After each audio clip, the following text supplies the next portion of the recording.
फुलको थुङ्गा थुङ्गा टिपेर तिमी हिँड्ने गोरेटो सपनाले भरेर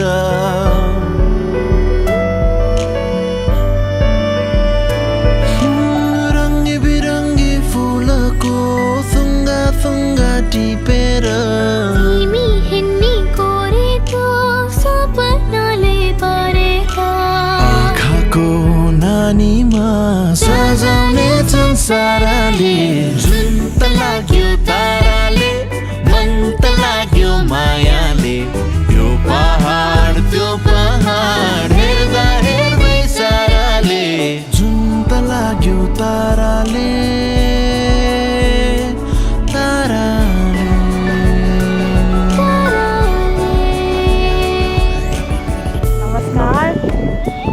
नमस्ते, म सुमन नेउपाने श्रीयांशको बुवा। म सुषमा बोगटी श्रीयांशको आमा।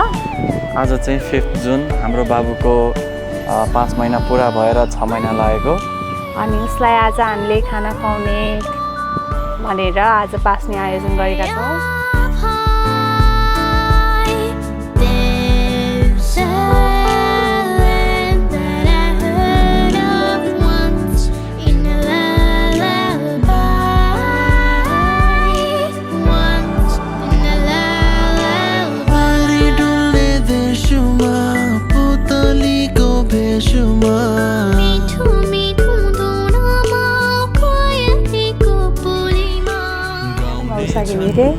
मेरो नाति श्रीयांशको आज अन्नप्राशना बाबुलाई धेरै धेरै शुभकामना दिन चाहन्छु। साथै सुस्वास्थ्य दीर्घायुको कामना सहित सम्पूर्ण परिवारलाई शुभकामना भन्न चाहन्छु।